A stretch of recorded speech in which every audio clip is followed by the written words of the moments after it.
kita tahu bahwa Tuhan gak akan berkenan kalau kita tipu-tipu. Kalau kita kenal Tuhan, harusnya kita tidak mengingini dosa. Kalau kita sampai jatuh dalam dosa pun, bukannya kita menikmatinya, tapi kita menyesalinya dan bertobat lagi. Orang-orang yang mempermainkan kasih karunia Tuhan, mereka bertobat sebentar, buat lagi. Bertobat sebentar, buat lagi. Saya khotbah beberapa minggu lalu tentang orang-orang yang tidak menghargai kasih karunia Tuhan. Tapi kalau kita ngerti bahwa lahirnya Yesus dalam hidup kita, memberi kesempatan kita hidup baru, jangan mengingini dosa lagi. Ini keputusan kami Tuhan, mengikut Yesus seumur hidup kami. Terima kasih Tuhan. Bapak kami bersyukur kalau di hari Natal ini kami boleh merayakan kelahiran-Mu. Biar kiranya Tuhan, setiap hati kami juga boleh terbuka untuk menerima Engkau sebagai Tuhan dan Juru Selamat kami. Karena Engkaulah satu-satunya jalan kebenaran dan kehidupan. Terima kasih ya Bapa.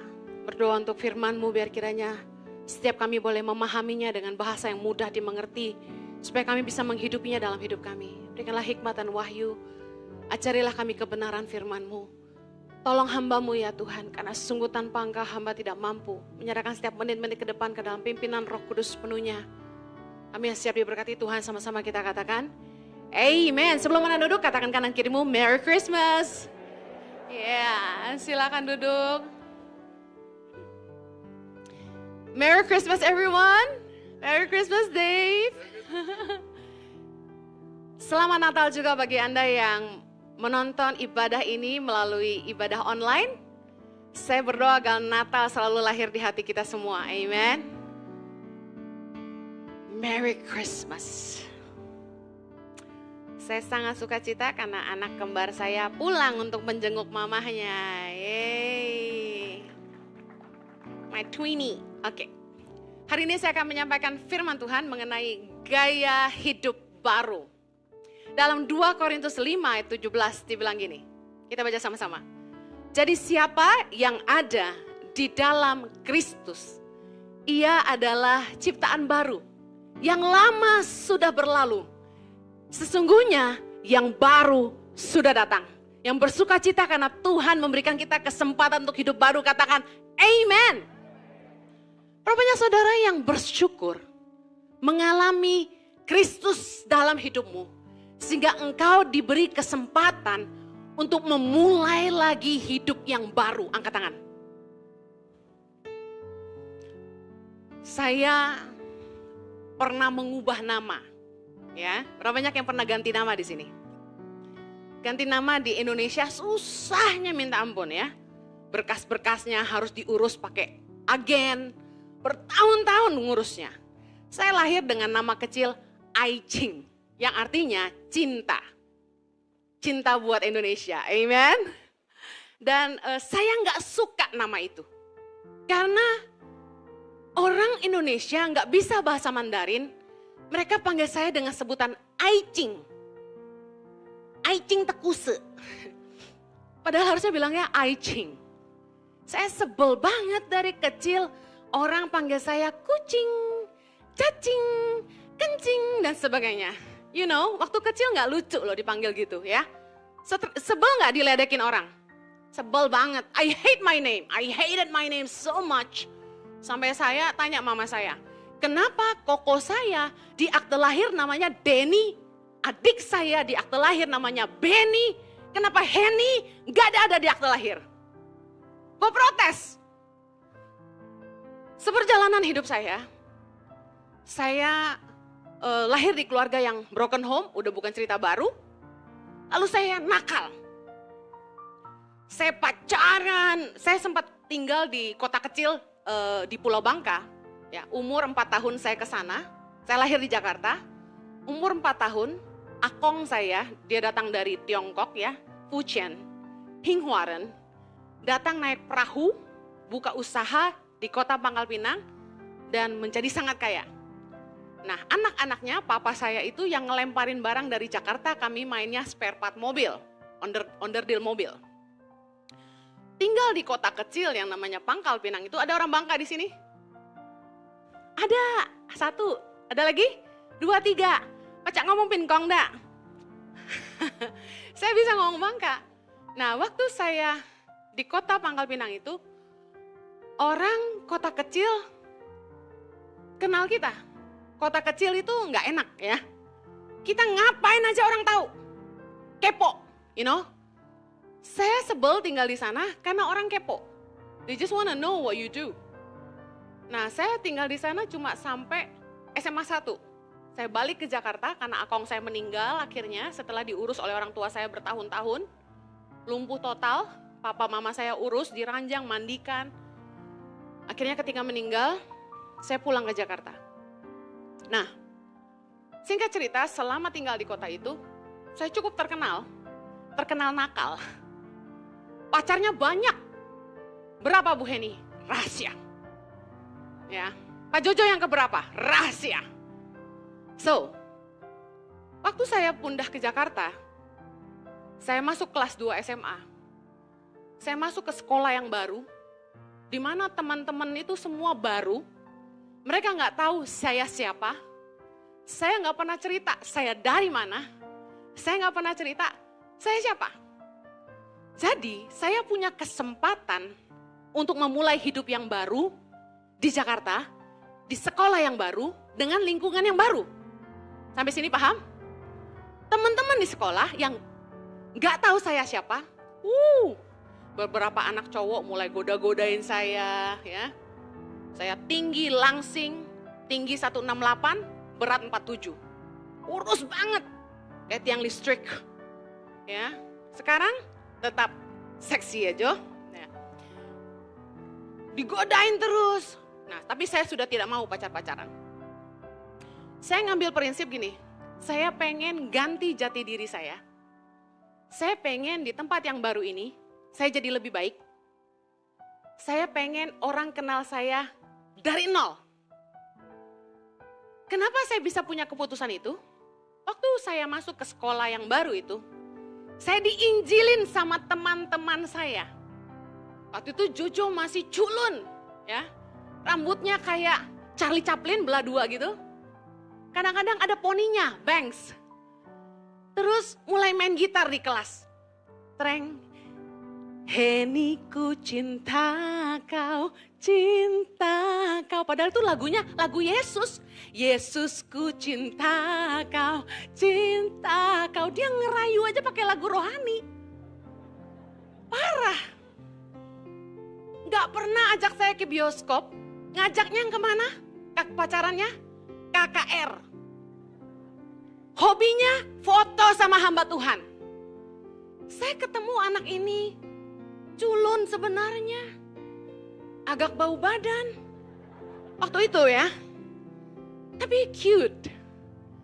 Dia di mobil, masih SMA udah nakal punya SIM. Nyetir mobil, ajak saya ke gereja, setel lagu Ken Henry. These things, pakai topi basket. I have been spoken out to you. Saya masih ingat lagunya. Dia joget-joget di mobil. Saya liatin, nih orang gak ada jaim-jaimnya. Udah pakai celana basket, gitu kan. Pakai sepatu basket. Gak ada keren-kerennya. Sukacita banget gitu loh. Terus di gereja, lompat-lompat. Bangkit, serukan nama Yesus. Gak tahu, malu banget pokoknya. Zaman itu ada lagu gini. Biarlah rohmu menyala-nyala gitu. Dia gini-gini. Jujur aja, kalau Anda orang dunia dan Anda pergi ke gereja, lihat temanmu kayak gitu, Anda kayak, ilfil gua. Ngapain nih orang, come on gitu kan. Saya kan orangnya malu gitu kan. Apa-apaan sih, diem aja deh. Dia gak peduli. Mari bergandengan tangan. Dia pegang tangan saya, bergandeng. Jadi zaman Jojo deketin saya tuh, it's a different way gitu loh. Saya udah pacaran banyak, gak ada yang kayak gini gitu. Ajaib. Dan akhirnya waktu dia ajak saya ke youth, saya duduk di kursi. Teman-teman youth lagi duduk di lantai. Mereka bahasa roh, mereka nyanyi, mereka nyembah Tuhan, mereka doa. Tiba-tiba di kursi itu, saya dilawat Tuhan. Gak ada yang tumpang tangan. Perjumpaan saya pertama dengan Tuhan, kelas 2 SMA. Saya dilawat Tuhan. Tiba-tiba saya teringat akan dosa-dosa saya. Saya ingat pergaulan bebas saya. Saya ingat saya pacaran ganti-ganti, nyakitin hati orang segitu banyaknya. Dan orang tua saya nggak tahu. Saya buat begitu banyak dosa dan nggak ada yang tahu. Hidup saya hancur berantakan dan nggak ada yang tahu. Cuma Tuhan dan saya yang tahu. Betapa luar biasanya Tuhan membuka semuanya saat itu. Dan membuat saya sadar akan segala dosa saya. Berapa banyak saudara yang mengalami perjumpaan dengan Tuhan seperti itu. Dan ketika itulah saya mulai sadar bahwa saya hidup dalam dosa. Dan saya mau hidup yang baru. Saya mulai hidup sungguh-sungguh dalam Tuhan. Saya kasih tahu, pengenalan akan Kristus memberi kita kesempatan untuk mulai lagi. Memberi kita kesempatan untuk hidup baru. Kita diberi identitas baru. Kelahiran baru harus disertai dengan yang namanya pertobatan yang sungguh-sungguh. Katakan bertobat sungguh-sungguh.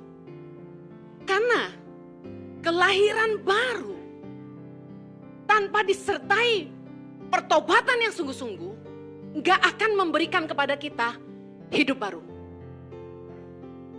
Sejak saya dijamah Roh Kudus hari itu, saya mengambil keputusan, saya mau hidup benar. Saya mau sungguh-sungguh ikut Tuhan. Pengenalan akan Tuhan, pengenalan akan Kristus, ketika Yesus lahir di hati kita, tidak serta-merta membuat kita kebal sama dosa. Kita jatuh bangun dalam dosa. Kita tahu bohong dosa, kita tetap bohong. Kita tahu bahwa kalau kita marah berkelebihan, kita benci sama orang, itu dosa. Tapi kita tetap marah-marah dan benci sama orang. Saya belajar bahwa hidup kita yang lama harusnya tidak boleh sama dengan hidup kita yang baru. Kita harus bersyukur bahwa di dalam Kristus kita diberi kesempatan untuk mulai lagi. Bahasa Inggrisnya start fresh.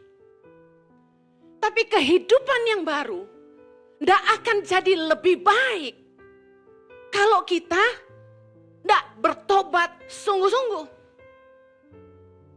Pengenalan akan Tuhan tidak membuat kita kebal dosa. Kita harus memutuskan untuk tidak mau berbuat dosa. Lahir baru harus dimaknai dengan lahirnya pribadi baru di dalam Kristus yang ditandai dengan gaya hidup yang baru. Gak boleh sama lagi. Dulu sebelum saya kenal Tuhan, saya ganti pacar terus. Tapi hidup baru yang Tuhan kasih saya sekarang, saya mau hidupi dengan hidup yang benar, di jalan yang benar.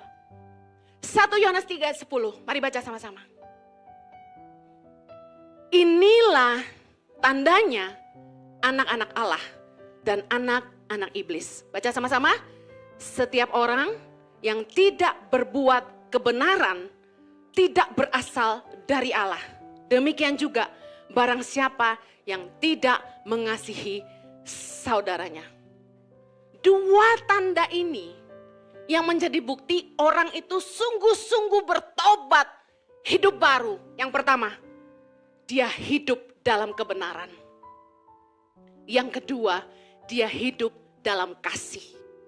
Kasih dan kebenaran harus jadi anak kembar yang lahir dalam hidup baru.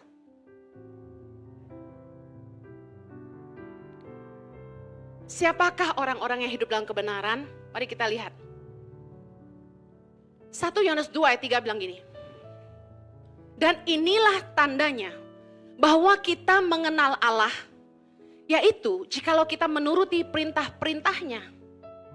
Kita tahu firman Tuhan banyak ngajarin kita tentang cara hidup. Tapi keputusan kita mau nggak taat sama perintah Tuhan? Orang yang sungguh-sungguh lahir baru dan sungguh-sungguh bertobat dan mau sungguh-sungguh hidup dalam Tuhan, gaya hidupnya haruslah sesuai dengan kebenaran. Kalau dulu kita hidup sembarangan karena kita nggak tahu apa yang benar. Nggak ada yang ngajarin saya, dating tuh harus begini, dating tuh harus begini. Nggak boleh begitu, nggak boleh begini. Nggak ada yang ngajarin saya. Anak muda zaman sekarang bersyukur sama Tuhan, ada Kak Heni yang ngajarin kalian healthy dating. Karena saya sudah ngelewatin banyak. Dan saya tidak mau anak-anak Tuhan gagal. Tapi belajar ngerti hati Tuhan. Siapakah orang-orang yang gak mau hidup dalam kebenaran? Mereka yang suka melawan kebenaran adalah mereka yang gini, kalau dengar khotbah, bukannya coba mengerti, lalu menghidupi. Tapi gini, selalu cari celaknya pendeta. Salah tuh ngomong kayak gitu tuh. Saya kalau lihat komen-komen orang di Instagram, di YouTube, saya tuh sedih gitu loh. Kenapa bisa ada aja yang celaknya negatif, padahal ini lagi nyampein kebenaran. Saya dikatain salah satu ibu, ini pembela kaum pria nih. Padahal kalau saya khotbah, saya ngajarin suami, ngajarin istri juga kebenaran firman. Ngajarin anak muda juga. Nggak ada yang bela kanan kiri. Tapi senangnya orang Kristen itu lebih senang cari ayat yang menyukakan hati. Cari pengkhotbah yang bikin dia happy. Yang lucu, laku tuh biasanya. Yang suka entertain, laku tuh biasanya. 2 Timotius 4 ayat 3. Katakan gini, karena akan datang waktunya, orang tidak dapat lagi menerima ajaran sehat, tapi mereka akan mengumpulkan guru-guru menurut kehendaknya untuk memuaskan keinginan telinganya. Dengar baik, dengar firman Tuhan.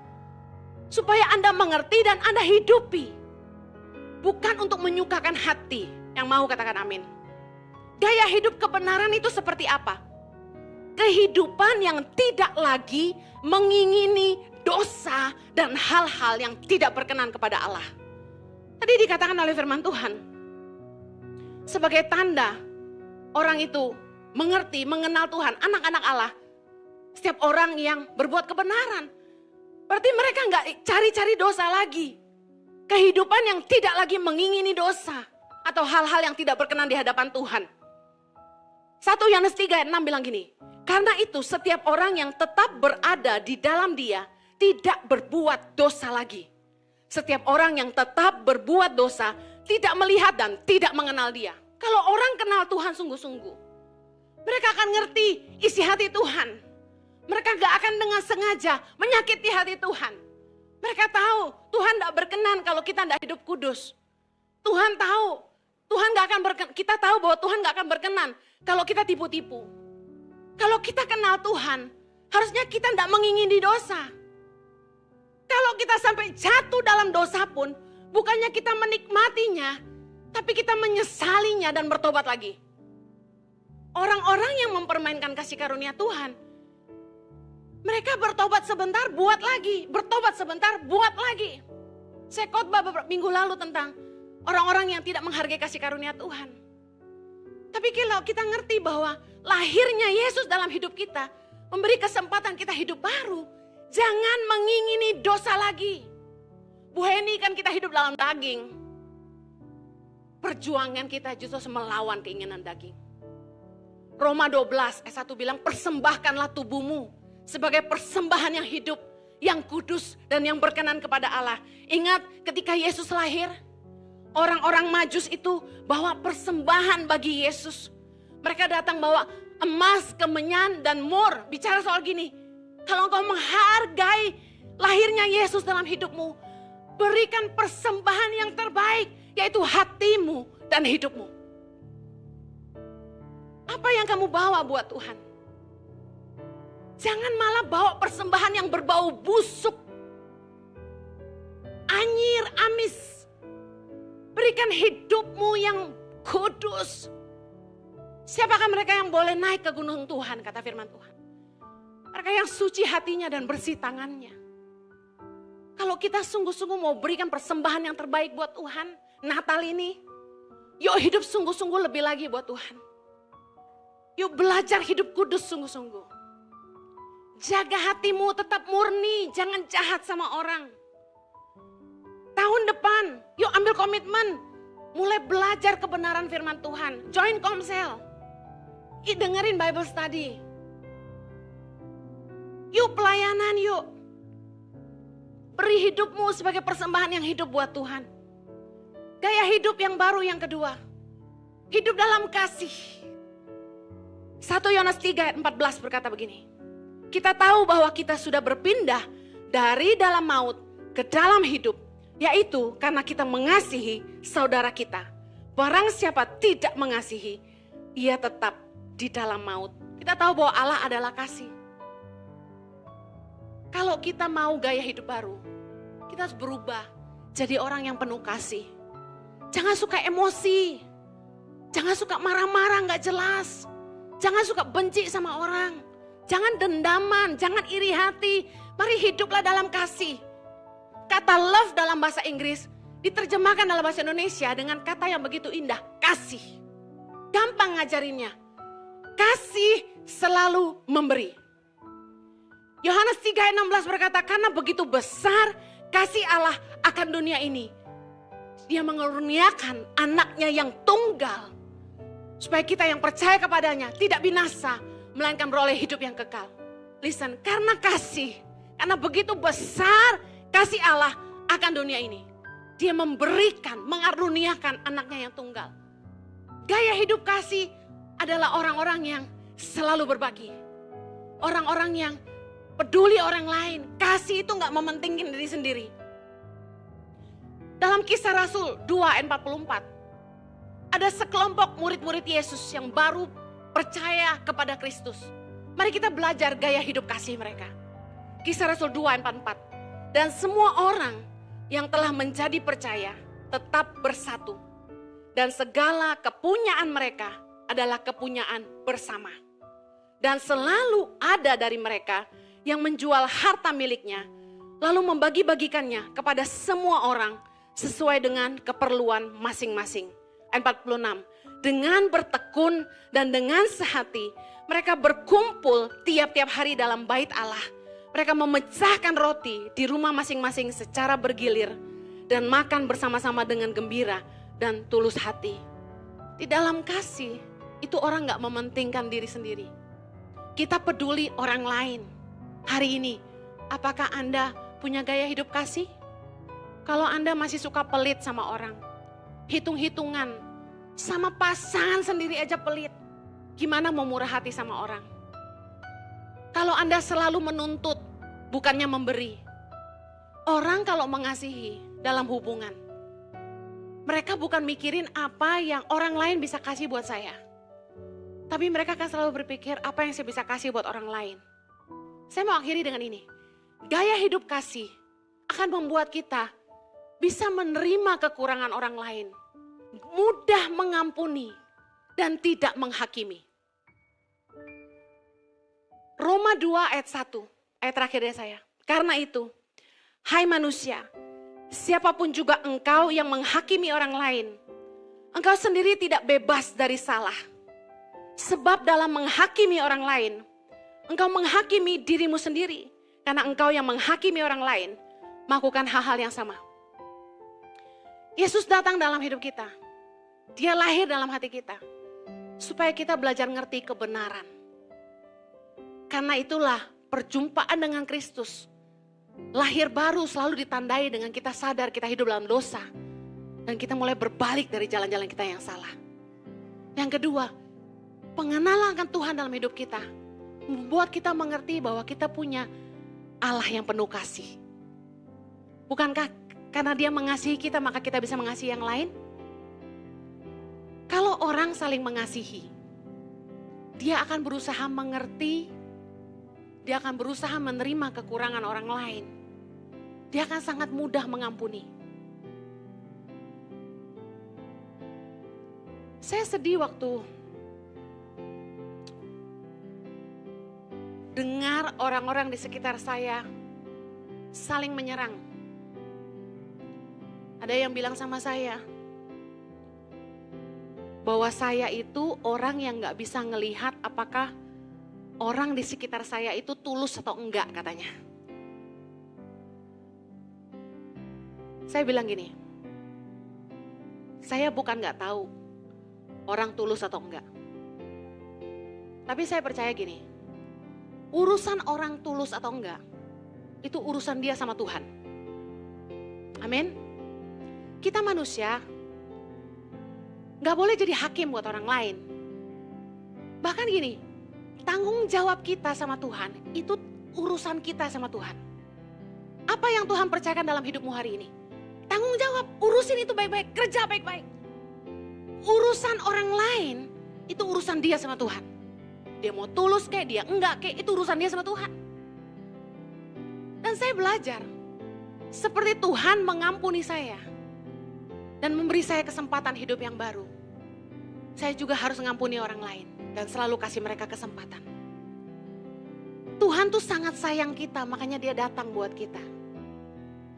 Sejak Yesus datang, dunia jadi sadar bahwa kita punya Tuhan yang sangat mengasihi kita.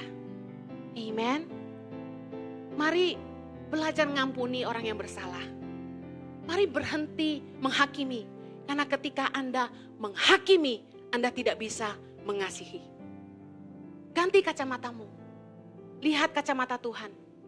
Bagaimana Tuhan melihat semua orang. Tuhan mengasihi kita semua dan Dia tidak mau ada yang binasa. Mari lihat kanan kirimu, katakan Tuhan mengasihi kamu. Amen. Mari kita berdoa. Bapa, terima kasih karena kelahiranmu di dunia ini mengajarkan kami jalan kebenaran dan mengajarkan kepada kami untuk hidup dalam kasih. Tolong kami, mampukan kami supaya kami bisa jadi seperti yang Tuhan mau. Biarlah hidup kami bisa jadi persembahan yang harum di hadapan-Mu. Kami mau beri yang terbaik Tuhan, seperti orang-orang Majus. Datang kepada Yesus, memberikan hadiah yang terbaik yang mereka bisa bawa. Dan kami mau berikan hati kami dan hidup kami buat Tuhan.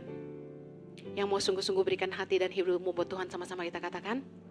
Amen. Tuhan berkati. Merry Christmas. Have a blessed one.